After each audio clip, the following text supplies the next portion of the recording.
This old tree's got to be about 500 years old. It's got a huge diameter, it must be 5 to 6 foot in diameter. But it's sadly dying, and you can see at the base of the tree here, it's being attacked by fungus.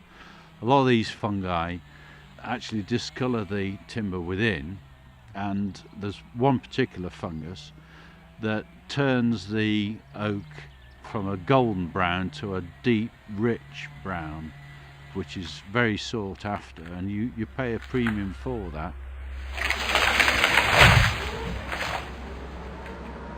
My name's John Bunford. I've been a cabinet maker and carpenter. I've returned to cabinet making, which really is the love of my life. I employ two lads that I trained at Weymouth College. One's been with me about 7 years and the other one about 4 years now. We're in the middle of a large private estate. We're in part parkland, part pasture land, paddocks, horses and deer roam freely around the estate. Quite a nice setup for a workshop. My workshop is an old sawmill.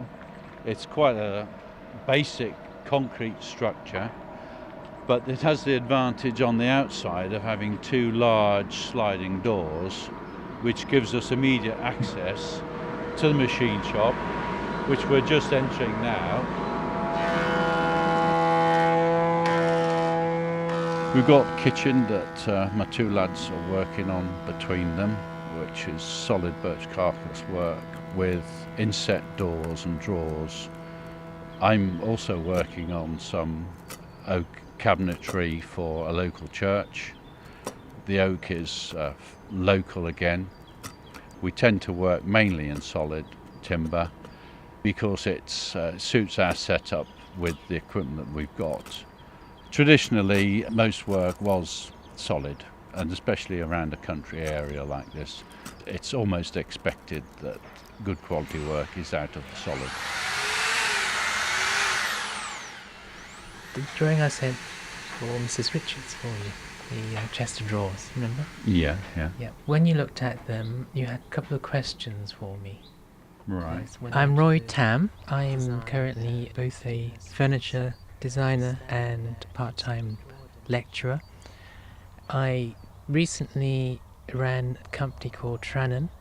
I did that for 12 years, running the design, marketing, looking after customers and enjoying it. And very briefly before then, I was trained by John Bunford at Hook Park, which was the John Makepeace College for using local small-sized timbers. When I was at Hook Forest, Roy was in fact a student of mine, and I was trying to teach Roy the fundamentals of wood machining and basic hand skills. Roy is very much a designer, and he's come up with some wonderful designs that I've had the privilege to work on, and we continue to work together to this day. My approach towards engineering and design is it has to be simple, it has to have benefits to the user, preferably benefits to the environment as well, combining all sorts of things that make manufacturing a consumer item, such as furniture, not end up contributing to more landfill, things going out of fashion, which then has to be thrown away as well.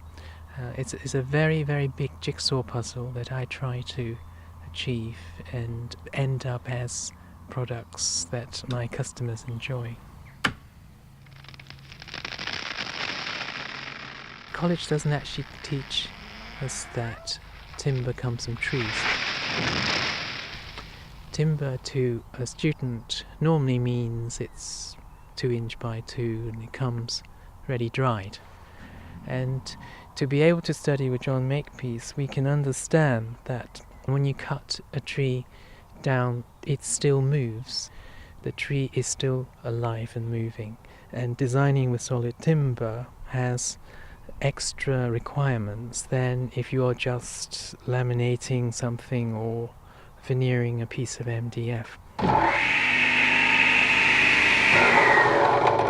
We're looking at an ash stool, which is very simple in concept. It's bent into the shape of an inverted U, a U shape.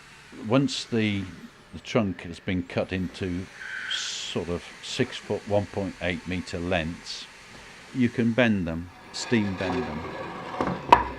The bending property of ash makes them ideal for making chairs, especially if you steam bend them, because in steam bending you haven't cut the fibres, so the steam bent piece of wood is as strong as the original. But because they're flexible, that makes ash a very good material for making chairs with. Good examples of other things that make ash: all the propellers of early aeroplanes, the wings of a Spitfire, the chassis of a Morgan sports car, the high-performance sports equipment like squash rackets.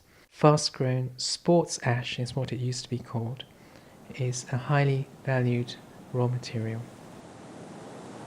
If the designer understands the difference between ash and oak and cherry and beech more than just the colour, then it gives them the reasoning of choosing the more correct choice of material. Therefore, you also know that in very young ash tree, you can use the entire tree, but in a very young oak tree, there is a lot of sapwood. You cannot include that in your furniture. So in a young tree, you're throwing almost half of the oak away. One needs to understand more about the material than just the way it looks.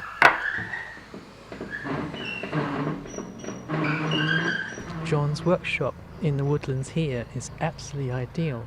In transport costs, we don't have to ship raw materials, and my dream would be to do more workshops like John's in other woodlands and train more apprentices and set up more low energy production units like John is doing. It is very, very, very hard to come up with a 100% sustainable product. And there's a very good author called Edwin Duchovsky. One of the examples that Edwin uses is a bunch of bananas. Nature is very, very good at producing products. And he usually finishes his presentations to his clients with one of our chairs. So we're quite honoured to be number 2 behind a bunch of bananas.